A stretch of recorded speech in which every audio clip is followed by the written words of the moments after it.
Al saludo a todos los oyentes de Radio María. Un día más, con la gracia del Señor, proseguimos el comentario del Catecismo de nuestra Madre la Iglesia. Estamos hablando estos días sobre cómo oraba Jesús, cómo era la oración de Jesucristo. Habíamos quedado en el punto 2604. En el punto anterior, que ayer comentábamos, se nos hacía referencia a que hay dos oraciones. En los Evangelios recogemos especialmente dos oraciones muy indicativas de cómo oraba Jesús, dos oraciones cortas. Luego también hay una más larga de la que hablaremos más tarde, pero dos oraciones cortas que son verdaderamente reveladoras del alma orante de Jesús. Una es la que comentamos ayer, esa oración que dice: Padre, te doy gracias porque estas cosas se las has ocultado a los que se las dan de sabios e inteligentes, se las has revelado a la gente sencilla. Y la segunda, el segundo texto que hoy vamos a comentar es el de Juan 11, que está en el punto 2604, y sin más prolegómenos vamos a leerlo. La segunda oración es narrada por San Juan, Juan 11, 41, 42, que es la oración que hizo Jesús en el momento de, justamente antes de la resurrección de Lázaro. Dice: la acción de gracias, bueno, casi lo voy a leer primero, lo voy a leer el texto. Jesús, de nuevo profundamente emocionado, se acercó a la tumba de Lázaro. Era una cueva cuya entrada estaba tapada con una piedra. Jesús les ordenó: quitad la piedra. Marta, la hermana del difunto, le advirtió: Señor, tiene que oler ya, pues lleva sepultado 4 días. Jesús le contestó: ¿no te he dicho que si tienes fe verás la gloria de Dios? Quitaron pues la piedra, y Jesús, mirando al cielo, exclamó. Aquí viene la oración de Jesús, a la que se refiere este punto de hoy que comentamos en el Catecismo. Jesús, mirando al cielo, está rodeado de gente y mira al cielo exclamando: Padre, te doy gracias porque me has escuchado. Yo sé que me escuchas siempre. Si me expreso así, es por los que están aquí, para que crean que tú me has enviado. Dicho esto, exclamó con voz potente: Lázaro, sal fuera. Y salió el muerto, con las manos y los pies ligados con vendas y la cara envuelta en un sudario. Jesús les dijo: quitadle las vendas y dejadlo andar. Bueno, nos impresionan dos versículos especialmente, ¿no? Estos dos versículos en los que Jesús, rodeado de todos aquellos que estaban acompañando a la familia de Lázaro en ese duelo, Jesús de repente interrumpe la conversación que tenía con ellos, mira al cielo y tiene con el Padre esta oración, este desahogo del corazón, que para nosotros es una auténtica lección. Son perlas, ¿no? Esos versículos son perlas en los que Jesús nos indica, nos muestra cómo él hablaba con Dios Padre. Son versículos de una intimidad máxima que nos interesan muchísimo, claro. Nos interesa muchísimo porque Jesús ha sacado una especie de fotografía interna de cuál era su oración con el Padre. Una oración que la mayoría de las veces pues, no ha sido recogida en los Evangelios, porque permanecía oculta en esa intimidad entre Jesús y el Padre. Pero gracias a Dios también hay algunos pasajes evangélicos como este, en el que se nos permite meternos ahí dentro. Bueno, ¿qué es lo que destaca, ¿no?, el Catecismo de este punto, de este texto, de esta oración de Jesús? Dice: la acción de gracias precede al acontecimiento. Esto es lo primero que dice este punto del Catecismo.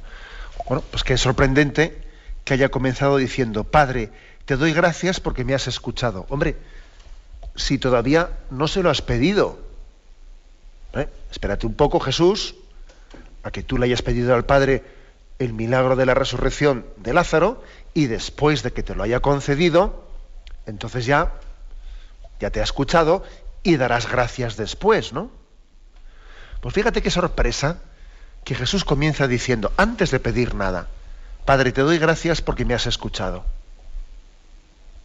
Yo sé que siempre me escuchas. Si me expreso así, es por los que están aquí, para que crean que tú me has enviado. Esta es la primera sorpresa, ¿no? La primera sorpresa que tenemos al ver cómo reza Jesús. Él va a rezar sabiendo conscientemente que antes de ir a rezar ya ha sido escuchado. Dice el Catecismo, comentando esto, la acción de gracias precede al acontecimiento. Padre, te doy gracias por haberme escuchado, lo que implica que el Padre escucha siempre su súplica. Y Jesús añade a continuación, yo sabía bien que tú siempre me escuchas, lo que implica que Jesús por su parte pide de una manera constante. Bueno, luego vamos a continuar, pero hacemos un comentario a este respecto. Vamos a ver, yo creo que una de nuestras mayores pobrezas que tenemos que purificar a la hora de aprender a orar es que proyectemos ante Dios, proyectemos el tipo de relación que tenemos entre nosotros, ¿no? Y entre nosotros tenemos una relación muchas veces, pues, utilitarista, ¿no? Vamos a ver, confío en el prójimo en la medida en que el prójimo me es digno de confianza, ¿no? Confío en el prójimo porque me ha demostrado que yo en este puedo confiar. En este no puedo confiar tanto.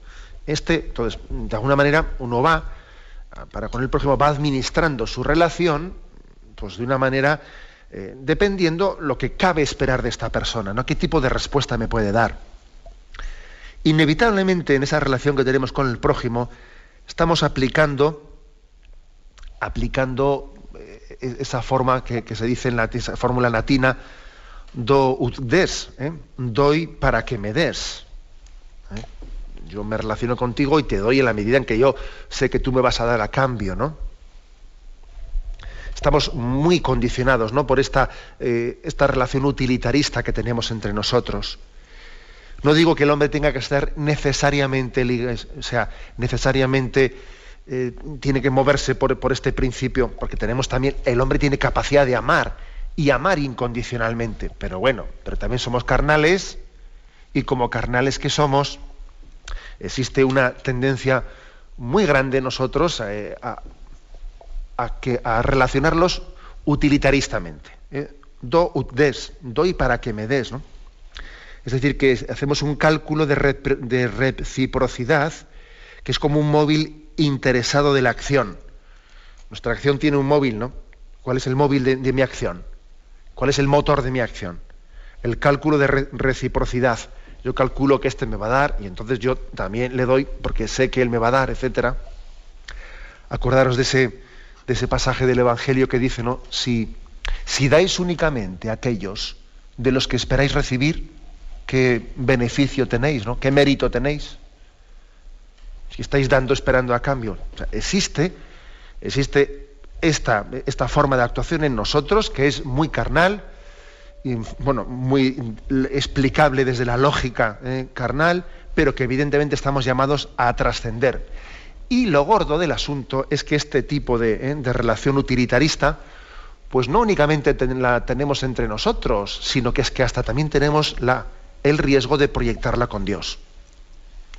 Entonces también uno con Dios se dirige a Él, pues eso, ¿no? Como se dice, ¿no?, en las religiosidades profanas, ¿no?, que los dioses te sean propicios, ¿no? Entonces, a ver si yo, haciendo determinado rito, consigo que los dioses me sean propicios, ¿no?, y que los dioses vengan a satisfacer eso que yo estoy buscando y procurando en ellos.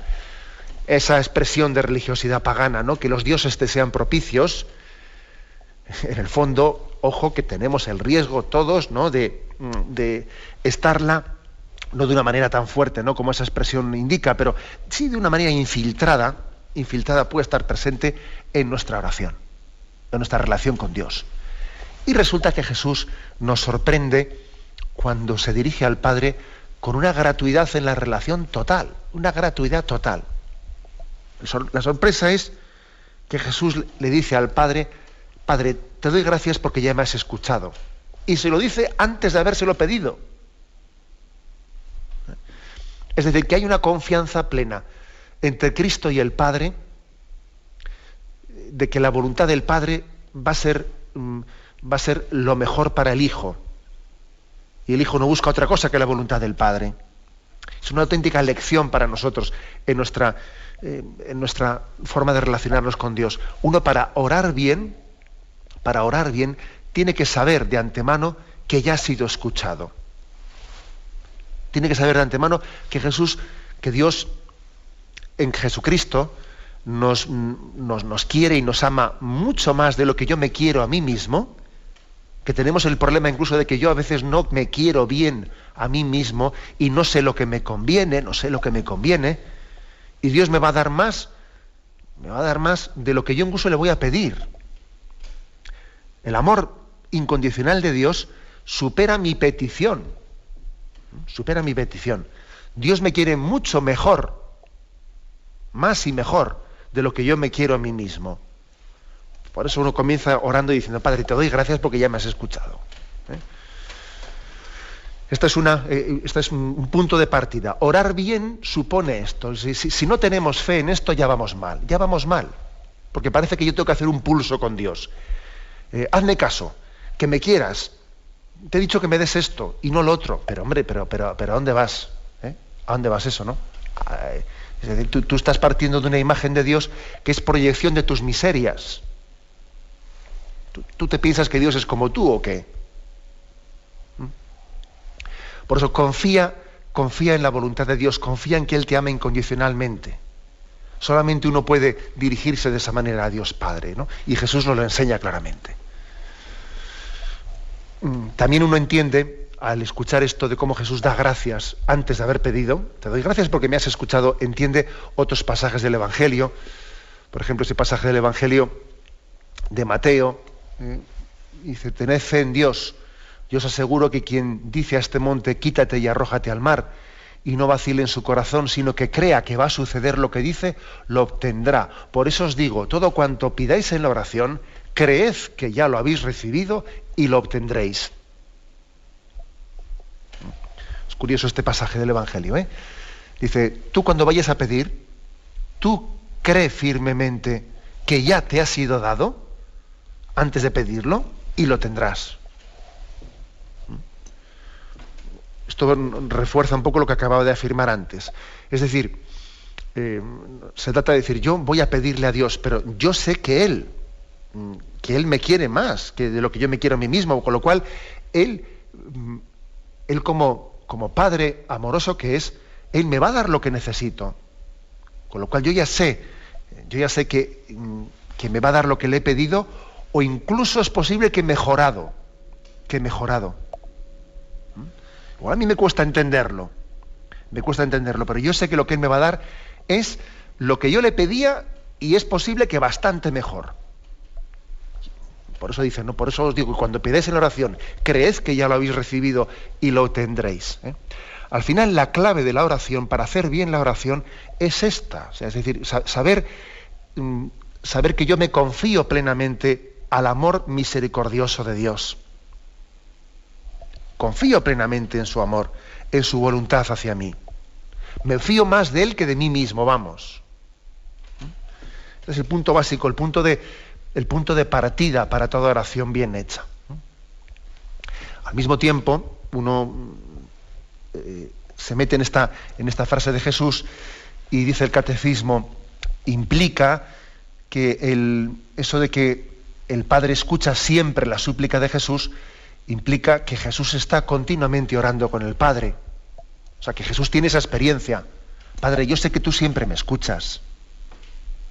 O sea, que es que ahora no es la primera vez que hablamos tú y yo. Si el corazón de Jesús está siempre unido al corazón del Padre, ¿no? Hay una comunicación directa, continua, no esporádica, no de vez en cuando. No eso de la última vez que te pedí, me diste o no me diste, que no, hombre, que no. Sino que hay de continuo entre nosotros una comunicación, y por eso yo sé que tengo la experiencia de que Dios siempre ha querido el bien para mí. Dios me ha dado mucho más de lo que yo pensaba, ¿no?, que era bueno para mí. Esa experiencia tiene que tenerla el cristiano. Ocurre a veces que tenemos que vivir el contraste de que lo que yo pensaba que era bueno para mí, pues resulta que Dios pensaba otra cosa. Entonces ese acto de confianza en Dios pues tiene que verse purificado, porque uno resulta que está pasando penurias, está pasando situaciones de prueba, está pasando persecuciones, lo está pasando mal, y Él le pide a Dios que le libere de su angustia, de su pobreza, de su persecución, y ve que Dios aparentemente parece que no le escucha, ¿no? Pero sin embargo el creyente sigue confiando en Dios y dice, yo sigo creyendo firmemente en que mi oración es escuchada. Aunque no la vea yo realizada como yo esperaba verla desde el primer momento. Por ejemplo, algunos textos que solemos rezar en la liturgia de las horas, ¿no?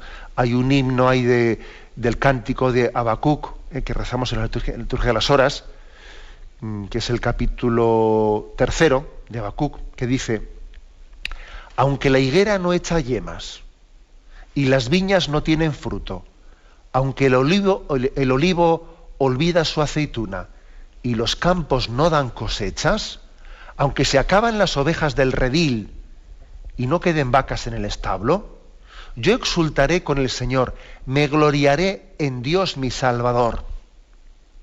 El Señor soberano es mi fuerza, Él me da piernas de gacela y me hace caminar por las alturas. Impresionante este texto, Impresionante porque el profeta está diciendo, vamos a ver, si yo a Dios no le doy gracias, no le doy gracias porque resulta que yo le había pedido un encargo, eso de lo que os he dicho antes del do ut des, ¿no? Te doy para que me des. Le había dicho, mira, pues que tenga buena cosecha, que la vaca tenga muchos terneros en el establo, que la cosecha sea la mejor de la década, etcétera. No, sino que aunque la higuera no tenga yemas, aunque la viña no tenga fruto, aunque el campo no tenga cosechas, aunque no queden vacas en el establo, yo daré gracias a Dios eternamente.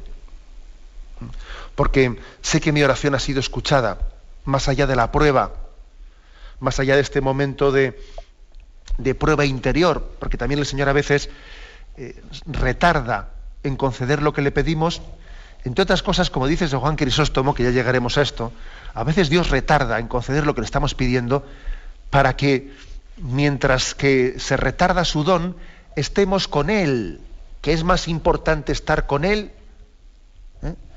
pidiendo el don, que recibir el don y olvidarnos de Él. O sea, ojo, que en los planes de Dios a nosotros nos cuesta entender qué es lo que nos conviene. Como cuando a un hijo no le das un capricho, ala, lo coge y según lo coge te dice gracias si te lo dice. Con la boca pequeña se da la media vuelta y se olvida de ti. Y dice uno, ¿yo a este hijo le he hecho bien o le he hecho mal? Dándole esto, ¿no? O dándole la vida hecha. ¿Le he hecho bien o le he hecho mal? Si es que a veces puede ser un don para un hijo que viva la pobreza y que viva la austeridad y que tenga que compartir también el trabajo con sus padres y se dé cuenta que la vida es dura. Y mientras tanto lo importante es que está con sus padres, se quieren, luchan juntos, forman una familia. Si es que es mucho mejor. En los planes de Dios puede ser infinitamente mejor, ¿no? Por eso dice aquí, ¿no? Aunque yo viva en la pobreza, aunque en el establo no queden vacas, aunque la cosecha haya sido totalmente baldía, yo exultaré con el Señor, me gloriaré en Dios mi Salvador. El Señor es soberano, es mi fuerza, me hace caminar por las alturas. Es decir, me hace trascender las circunstancias particulares de las que estoy rodeado. Me da piernas de gacela, me hace caminar por las alturas, es tener una perspectiva de fe que va más allá de lo que yo percibo, de lo que yo puedo juzgar, ¿no? desde mi perspectiva tan corta. Por eso, remato lo que estoy diciendo en esta primera intervención. Lo remato diciendo, vamos a ver, lo principal en la oración que Jesús nos enseña en este texto de la resurrección de Lázaro es que cuando estaba Lázaro totalmente muerto todavía, cuando estaba allí, que olía, en el sepulcro, antes de haberle pedido al Padre por la resurrección de Lázaro, le dice, Padre, te doy gracias porque sé que me has escuchado. Padre, yo sé que tú me has escuchado y todavía no te lo he pedido, pero sé que me lo has escuchado y sé que tu voluntad es la mejor para Lázaro, para sus hermanas, Marta y María, para todos los que están aquí alrededor. Yo confío en que la voluntad del Padre es la mejor para todos nosotros. Tenemos un momento de reflexión. Escuchan el programa Catecismo de la Iglesia Católica, con Monseñor José Ignacio Munilla.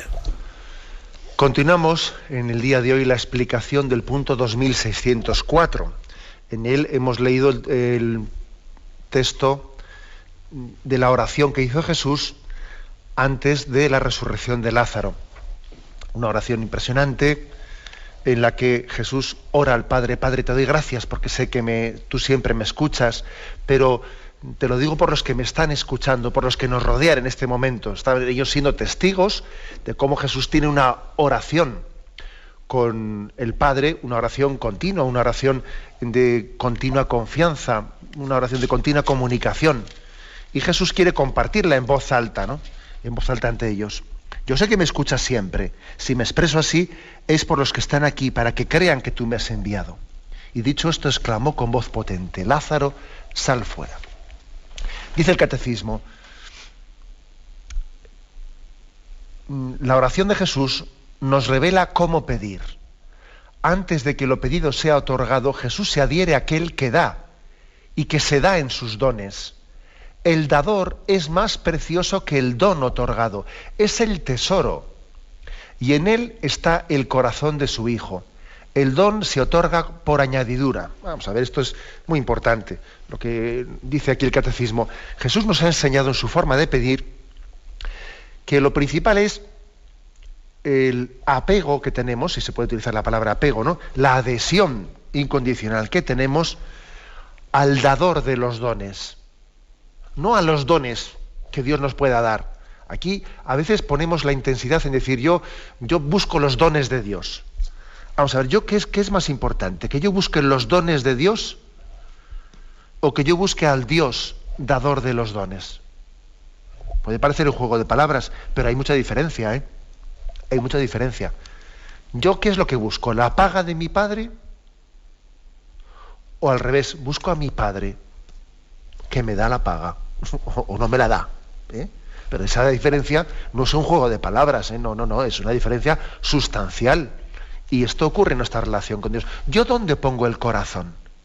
¿En Dios o en el don que le he pedido a Dios? Si yo pongo mi corazón, si yo pongo mi apego en lo que le he pedido a Dios, lo que le he pedido, pues tengo un peligro muy grande de que la oración esté mal hecha. Y que sea un juego de manipulación. Por eso en alguna cosa me habéis escuchado aquí, cuando hablamos del tema de los sacramentos, de las promesas que hacemos a Dios, que hay que tener cuidadito con las promesas cuando uno dice: Señor, si me concedes esto, te prometo esto y lo otro y lo más allá, ¿no? Bueno, vamos a ver. Podrá ser hecho eso con buen espíritu, pero es importante que haya un acompañamiento espiritual, porque ese tipo de promesas se olvidan de que si yo no recibo eso, ¿no? Señor, si gano esta oposición, si gano la posición y me la dan a mí y obtengo yo ese puesto, te prometo esto, lo otro, lo demás allá. Bien, y añadiría yo, y si no ganas la oposición, pues posiblemente debieras de hacer no esa acción de gracias que le has prometido de hacer un triduo de misas. Si no ganas la oposición, igual tenías que hacer un novenario, ¿sabes? En vez de un triduo. ¿Me explico? O sea que, ojo, a ver si resulta que tú estás poniendo el corazón en lo que tú le habías pedido a Dios más que en confiar en la voluntad de Dios. Bueno, este matiz es importante, ¿eh? Dice el Catecismo, lo importante es que en la oración bien hecha pongamos el corazón, nuestro tesoro sea la voluntad de Dios y no el don que yo espero de su voluntad. También me habéis escuchado en este programa pues un ejemplo de esos un poco gráficos para intentar captar esto, ¿no? Captarlo. Pues por ejemplo, el ejemplo se trata de lo siguiente, que estamos en nuestra casa y recibimos pues una visita sorpresa, y la visita es que alguien nos trae pues un ramo de flores precioso, y de esos que te envía pues una tienda de estas pues que te envían a distancia un ramo de flores, y uno lo recibe, bueno, pues igual le da una propina al que lo ha traído a casa y lo coloca pidiendo, anda, si hay una tarjeta a alguien que ha enviado esto, la tarjeta ni la mira, la tira a la basura y coloca pues el ramo de flores en el sitio donde más puede embellecer pues el salón, ¿no? Bueno, y allí están preciosas las flores y viene una visita y le pregunta, oye, ¿quién te ha traído estas flores? Y dice, no lo sé, pero están preciosas, ¿a que sí? Y dice, pero ¿cómo que no lo sabes? No lo sé si alguien las ha traído, pero tenía una tarjeta y la tarjeta la he tirado. Pero hombre, ¿cómo que has tirado la tarjeta? Pero ¿no te das cuenta que esas flores te las ha enviado alguien porque igual te quiere o no sé, igual está enamorado alguien de ti y tú no te has enterado, ¿no? Porque unas flores así, si alguien te las manda, igual quiere decirte algo, una gratitud, o alguien que quiere comenzar contigo una relación y tú ni te has fijado en eso. Bueno, el caso es que las flores son bonitas, ¿no? Cojo la tarjeta y yo la he tirado. Bueno, ese ejemplo, que puede parecer así un poco fuerte, ¿no? Ese ejemplo ocurre mucho en nuestra vida, porque ocurre que nosotros nos quedamos con los dones de Dios sin recapacitar que los dones de Dios son un signo de su amor. Y hemos puesto más el corazón en el don que me ha dado que en quién me lo ha dado y en el amor que le ha movido para dármelo. Hemos puesto más el corazón en el don que en el dador de los dones. Y cuando esto es así, que es frecuente que esto sea así, que uno no medite en que estoy rodeado del amor de Dios, sino me limito a meditar en que tengo esto, tengo lo otro, me siento seguro porque estoy rodeado de seguridades y no me doy cuenta que esas seguridades en las que me apoyo son regalos de un amor infinito que te quiere, ¿no? Y no piensas en eso. Has tirado la tarjeta a la basura y te has quedado con el ramo de flores.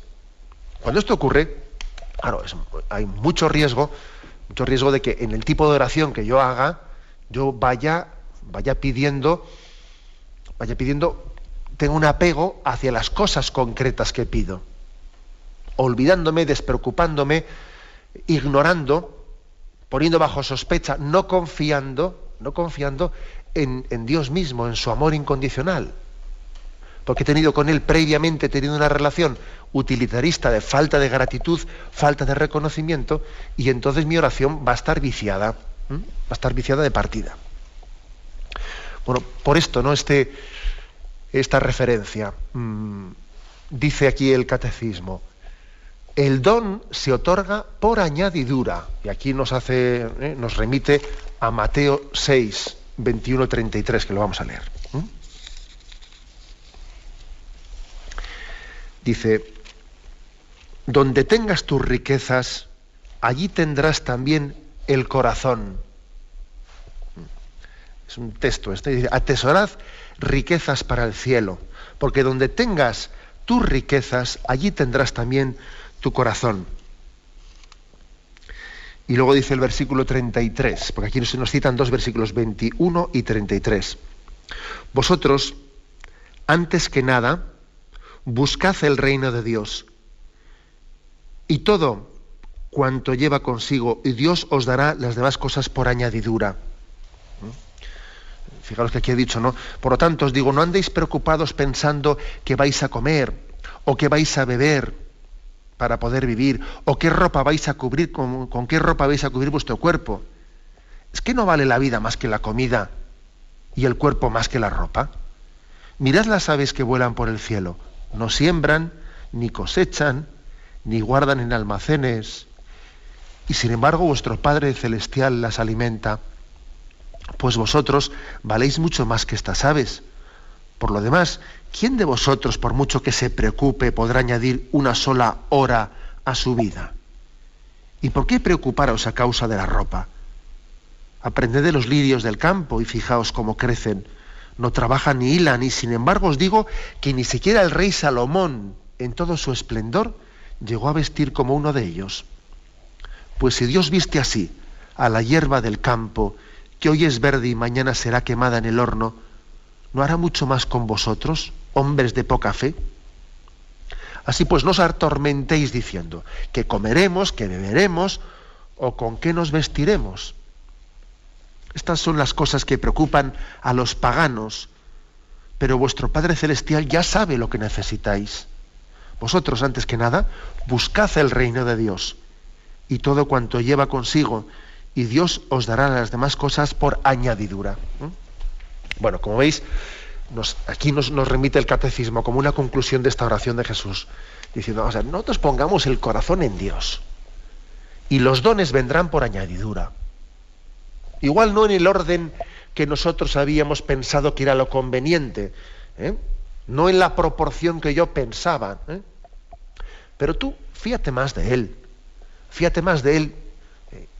y procura sobre todo y ante todo que tu tesoro sea Dios. Haciendo verdad este versículo del Evangelio, donde están tus riquezas, allí está tu corazón. ¿Dónde están mis riquezas? ¿En el banco? ¿Están ahí? ¿Y ahí está mi corazón? ¿En la bolsa? ¿O están en el sagrario? Están en el corazón de Cristo. Eso es lo que nos tiene que preocupar. Tenemos un momento de reflexión y continuamos enseguida. Punto 2604. Después de haber explicado y haber comentado la oración que hace Jesús en Juan 11, 41, 42, esa oración que hace el momento de la resurrección de Lázaro, termina de la siguiente forma. La oración sacerdotal de Jesús, capítulo 17 de San Juan, ocupa un lugar único en la economía de la salvación. Es decir, termina este punto hablándonos también de que hay otra oración de Jesús, también en el Evangelio de San Juan, de la que hablaremos. Esta oración, en efecto, muestra el carácter permanente de la plegaria de nuestro sumo sacerdote y al mismo tiempo contiene lo que Jesús nos enseña en la oración del Padre Nuestro, la cual se explica en la segunda sección. Bueno, es decir, es un último párrafo para decirnos, vamos a ver, hablaremos más adelante de otra oración de Jesús que es muy, muy paradigmática, que es la oración sacerdotal, la que pronunció Jesús pues justo antes de ser arrestado. La oración de la sobremesa es un momento de oración sacerdotal que para nosotros también es una gran escuela de oración. Hablaremos de ella, dice, con más detenimiento, etcétera, etcétera, pero aunque sea de una manera breve, hoy sencillamente la presentamos, y ya más adelante la explicaremos. La tenemos ahí, como os digo, en el capítulo 17 de San Juan. Los capítulos 13, el 13 de San Juan, están hablando de Jesús predice la traición de Judas, el mandamiento nuevo, Jesús predice la negación de Pedro y comienza lo que es el discurso después de la cena, en el que se nos da la promesa del Espíritu Santo, donde Jesús nos habla de cómo ser discípulos suyos, nos habla de su tristeza, de la tristeza y la alegría que él está experimentando, y ya en el capítulo 17 Jesús hace una plegaria por los suyos. De nuevo tenemos también otro momento privilegiado para ver cómo oraba Jesús. Después de decir todo esto, Jesús levantó los ojos al cielo y exclamó. Por cierto, fijaros que es frecuente ver que Jesús, dice en los evangelios, levanta los ojos al cielo de una manera, bueno, también fijaros que nosotros a veces hacemos al revés, ¿no? Cerramos los ojos, pero bueno, también existe esta forma de oración. Jesús levanta los ojos al cielo y exclama: Padre, ha llegado la hora, glorifica a tu Hijo, para que tu Hijo te glorifique a ti. Tú le has dado autoridad sobre las criaturas, que Él dé ahora vida eterna a los que tú le has confiado. Y la vida eterna consiste en que te reconozcan a ti como único Dios verdadero y a Jesucristo como tu enviado. Yo he manifestado tu gloria aquí, en este mundo, llevando a cabo la obra que me encomendaste. Ahora pues, Padre, hónrame en tu presencia con aquella gloria que yo compartía contigo antes que el mundo existiese. Te he dado a conocer a quienes me confiaste sacándolos del mundo. Eran tuyos, tú me los confiaste y han obedecido tu mensaje. Ahora han comprendido que todo lo que me confiaste es tuyo. Yo les he entregado la enseñanza que tú me entregaste y la han recibido. Saben además con absoluta certeza que yo he venido de ti y han creído que fuiste tú quien me ha enviado. Te ruego por ellos, No te ruego por los del mundo, sino por los que tú me confiaste, ya que son tuyos. Todo lo mío es tuyo y todo lo tuyo es mío. Bueno, como veis, hay una oración intimísima entre Cristo y el Padre, en la que Jesús le está presentando al Padre especialmente aquellos que le han sido confiados. Padre, tú me enviaste y me diste una tarea, una encomienda. Yo he juntado a este resto de Israel, a estos 12 apóstoles, a estos discípulos, les he encomendado todo lo que me distes, y ahora te pido por ellos. Ahora que yo marcho a ti, ahora que yo vuelvo a ti, te pido por ellos, para que no queden huérfanos, para que sean asistidos por el don de tu Espíritu. Esta es la oración sacerdotal, la que se llama oración sacerdotal, que Cristo dirige al Padre. Es una oración muy importante, porque también nos enseña otra faceta de nuestra oración, ¿no? Que es la faceta de la oración intercesora, en la que le encomendamos al Padre, le pedimos al Padre por aquella, pues para que se lleve a cabo, para que su gracia nos permita ser fieles en la tarea que nos ha encomendado. Por ejemplo, ¿no? Esta oración sacerdotal, pues es lógicamente la que realiza un obispo cuando le pide al Padre: Padre, te pido por los que me has encomendado, para que no se pierda ninguno de ellos, para que tu sangre sea fructífera en cada uno de los que me has encomendado, en mis sacerdotes, en los religiosos, en los seglares, en las familias, en los niños, en los mayores, en los enfermos. Es lógico que un obispo haga esa oración, y un párroco lo mismo. Te pido por los que me has encomendado en esta parroquia. Y en una comunidad religiosa lo mismo, y en una familia lo mismo. Un padre, una madre también hace esta oración de encomendación al Padre de aquellos que ha puesto en sus manos. Padre, tú me diste estos hijos, con el don de tu gracia, con el milagro de la vida, ¿no? Hiciste que brotase la vida en mi seno, me diste estos hijos que son regalo tuyo. Ahora yo te pido que sean santos, que su vida sea según tú has pensado de ella, que no se aparten de ti. Quiero acompañar a mis hijos para que lleguen, introducirlos, ¿no? Introducirlos en ese pórtico del cielo, acompañarles para darlos a luz no únicamente a esta vida, sino para darlos a luz para la vida eterna. Una madre, un padre, es lógico que hagan esta oración. Y además en esta oración se ve un corazón de Cristo que está como luchando para que la oración es también como una lucha para que no se le escape ninguno, para que no se le pierda ninguno. Jesús lucha en esta oración, sufre, porque sabe que él está luchando contra Satanás. Su oración es más fuerte, es victoriosa, pero él lucha contra Satanás, y a veces le cuesta esa lucha, gotas de sangre y sudor, sudor de sangre. Le cuesta, claro que la oración es una lucha de rescate. Esta oración sacerdotal podríamos decir que está iluminando una faceta. Si antes hemos dicho que la oración tiene que ser plena confianza en la voluntad de Dios, abandonarnos a su voluntad, aquí se ilumina otra faceta que no es contradictoria con la anterior, que es que la oración es una lucha por el rescate. Claro, no una lucha contra la voluntad de Dios, no, por Dios, sino una lucha junto, ¿no?, con la voluntad de Dios, uniéndonos a la voluntad de Dios para rescatar del mal a sus hijos, para que no se pierda ninguno, ¿no? Dios también quiere que compartamos con Él su sufrimiento por los que se pierden. Entonces Jesús sufre en esta oración sacerdotal, porque sabe que Judas, según él realiza esta oración, le está traicionando a esas horas, le está vendiendo, y eso le hace sufrir. Pero le hace sufrir no con amor propio, de mira lo que me está haciendo ese. No es un amor propio, sino que es un sufrimiento porque el amor del Padre no es conocido.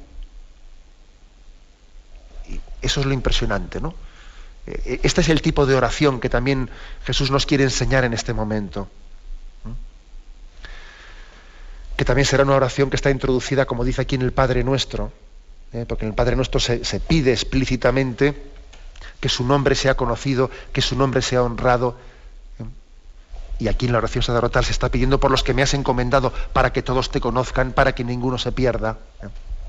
Bueno, también añadimos, pues, como dice aquí el Catecismo, hablaremos de esta oración más largo y tendido allá por el punto 2746, pero aquí ha querido el Catecismo darnos un pequeño adelanto para que entendamos que, bueno, pues entre las oraciones principales que Jesús hace al Padre y de las que hemos sido testigos están la que comentábamos ayer, Mateo 11:25, Padre, te doy gracias porque estas cosas se las has ocultado a los sabios inteligentes, se las has revelado a los sencillos. Está, en segundo lugar, la oración que hoy hemos comentado de Juan 11, el momento de la resurrección de Lázaro. Padre, te doy gracias porque me has escuchado. Yo sé que siempre me escuchas y si me expreso así es por los que están alrededor mío. Padre, y le pide el don de la resurrección de Lázaro. Y la tercera oración que se nos propone como objeto de contemplación y de aprendizaje es la oración sacerdotal, que está en el capítulo 17 de San Juan. Lo dejamos aquí. Vamos a dar paso a la intervención de los oyentes. Podéis llamar para formular vuestras preguntas al teléfono 917-107-700. 917-107-700.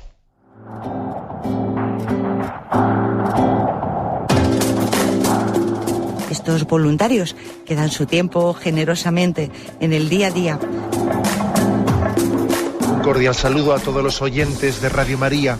Un día más, con la gracia del Señor, proseguimos el comentario del Catecismo de nuestra Madre la Iglesia.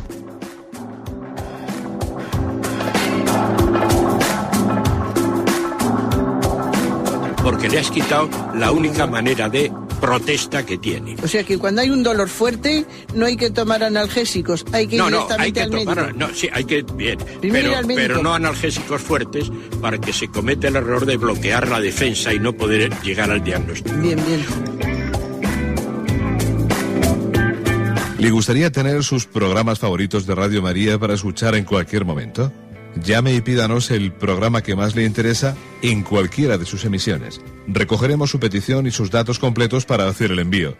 Solo necesita un lector de CD o DVD que admita el formato de compresión MP3. Llame al 917-107-700 y atenderemos su petición encantados.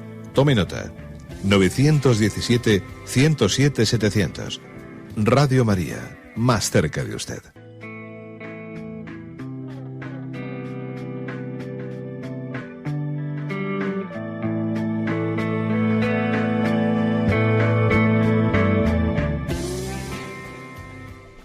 Sí, buenos días, ¿con quién hablamos?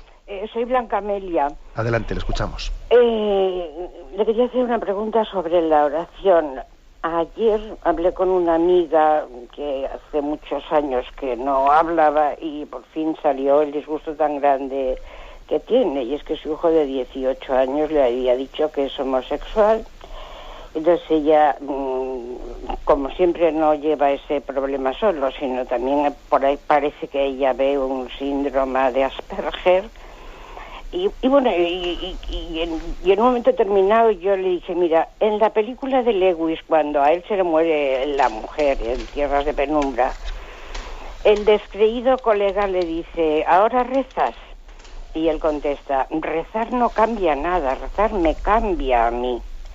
Y eso fue lo que más le ayudó a ella en ese momento. Dice, me lo estoy apuntando. Sí. Yo quería hacerle esta pregunta, ¿no? De acuerdo. Bien, muchísimas gracias. Pues la verdad es que esa reflexión es verdadera, quizás es incompleta, pero es verdadera.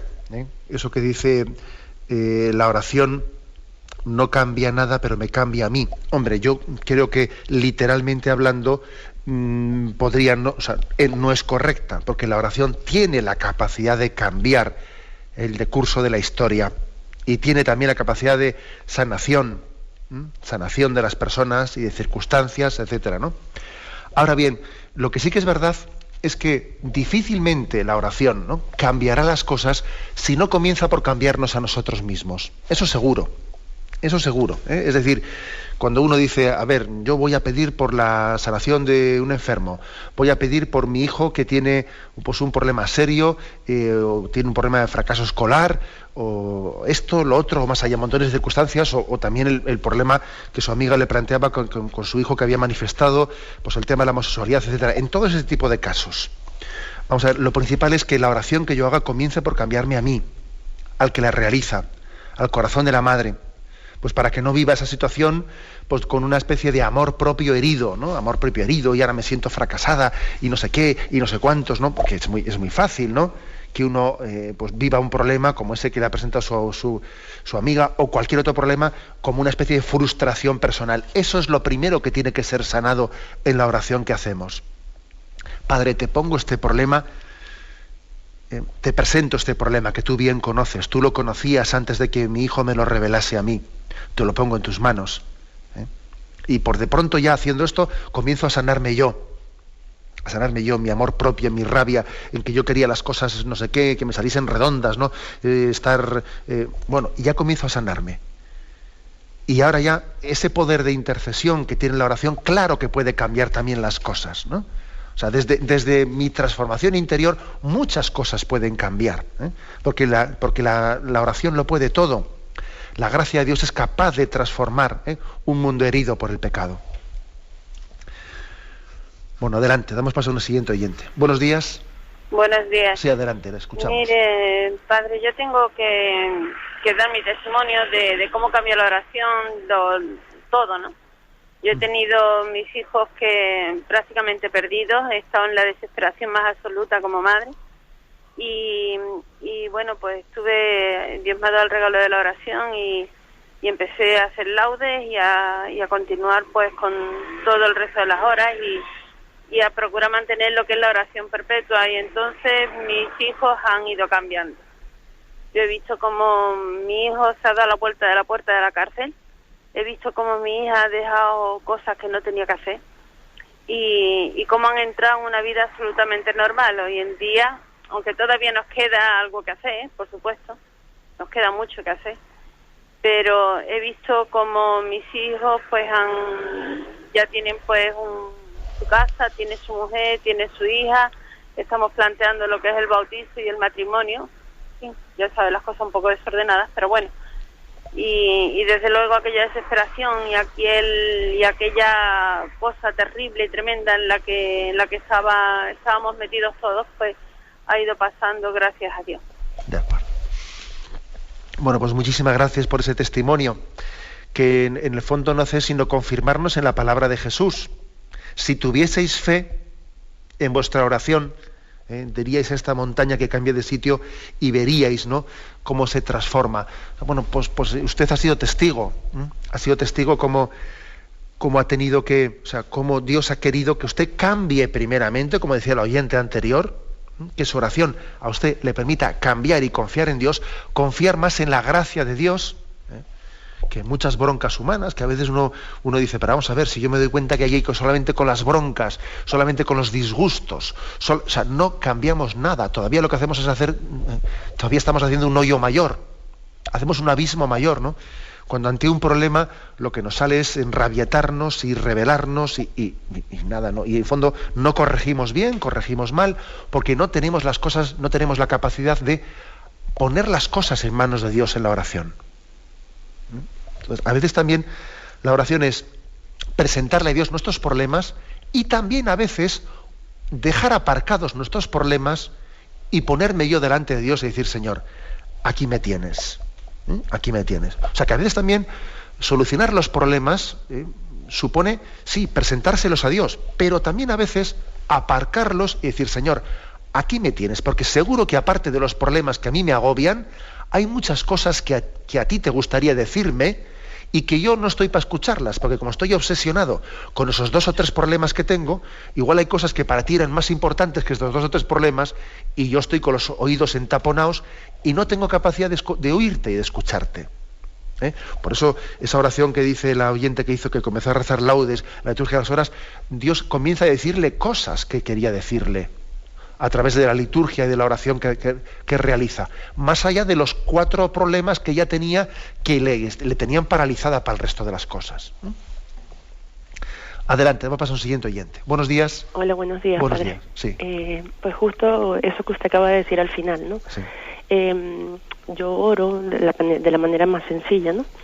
Y eso, o sea, a veces hay cosas de que las entiendo porque se me presenta la circunstancia mala, ¿no?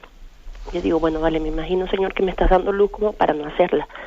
Pero hay otras como que uno se encapricha en ellas y dice, bueno, o sea, me está yendo mal y me imagino, Señor, que no quieres que las haga, pero sigo ahí como que tropezándome con la pared. Entonces yo quería así como, o sea, que me diera un consejo como de discernimiento, ¿sabes? O sea, de decir, bueno, o sea, Señor, que me conformara con lo que sé que no es lo que quiero, porque Dios sabe que no me conviene, pero uno sigue encaprichado allí en eso, ¿entiendes? Entonces, porque pues sí. Hace poco me pasó una situación así, se me presentó una oferta de trabajo, que estoy sin trabajo, y de verdad que la situación que se me presentó fue fatal, aparte de que tenía que hacer algo que de verdad que yo pienso que no me convenía, porque soy madre de familia y tenía que trabajar en la noche conduciendo y tal. Y lo dejé, y después que lo dejé ahora siento como un remordimiento de conciencia y digo, Señor, pero ¿por qué lo dejé? ¿Cómo está la situación? O sea, ¿cómo voy a dejar un trabajo como está? Pero digo, bueno, Dios, o sea, tú sabes mi situación y me imagino que me premiarás con otra cosa, pero me encapricho a veces en eso y me da vuelta la cabeza porque lo dejé, y eso me tiene a veces enferma, ¿entiendes? A veces me calmo y a veces estoy, pero que retrocedo y me siento muy mal. De acuerdo, vamos a ver. Bueno, varios consejos igual. En primer lugar, yo creo que es algo de higiene mental y espiritual, el que cuando nos vengan dudas a destiempo, las rechacemos. Usted diga, ay, no sé, eso que rechacé, igual no tenía que haberlo rechazado. Vamos a ver, eso ya pasó, ¿no? Eso ya pasó, eso ahora mismo ya no está en este momento en el discernimiento, porque eso está hecho. Entonces, es muy bueno que tengamos esta especie de higiene mental. Duda a destiempo es tentación encubierta. Y dijo, fuera esto, que esto ahora no toca, y esto me viene aquí Satanás a quitarme la paz interior con lo que pudo haber sido, que no fue, que quizás debiera haber sido. Pues no, pues está fuera de lugar. Esto creo que es bueno, reaccionar de esta manera y desenmascarar al tentador que nos quiere turbar interiormente. También nosotros yo creo que tenemos que pedirle al Señor que al margen de esto, ¿no?, que sus prioridades se vayan manifestando, que a veces nosotros le pedimos a Dios las cosas, pero no sabemos cuál es el orden de nuestra conveniencia. En dos sentidos, en positivo y en negativo. Por ejemplo, cuando a veces uno dice al Señor, Señor, quítame este pecado, que me parece que es el pecado, ¿no? Dame tu gracia para vencer este pecado, que me parece que es el principal. Igual resulta que hay pecados encubiertos en nuestra vida de los que no somos conscientes, que somos ciegos a ellos, y que Dios también quiere hacernos ver que están ahí presentes, ¿no? Pues una soberbia encubierta, y a mí igual lo que más me preocupa es que haya algún pecado que me humilla mucho, que no soy capaz de controlar, pero Dios, igual en su orden de prioridades, Él quiere darnos la sanación de otra cosa a la que yo no le doy importancia. Y lo mismo digo en positivo con los dones que pedimos, que igual uno piensa que el don principal que yo necesito ahora es este, pero Dios dice, no, si tú necesitas otro don más importante que tú no te estás dando cuenta de él, y en la pedagogía y en las prioridades de Dios quiere conducirlo. Es decir, confiar mucho en que los caminos de Dios no son nuestros caminos, ¿no? Su mente no es nuestra mente, y confiar en el orden de prioridades que Dios vaya estableciendo en nuestra vida. Tenemos el tiempo cumplido. Me despido con la bendición de Dios Todopoderoso, Padre, Hijo y Espíritu Santo. Alabado sea Jesucristo.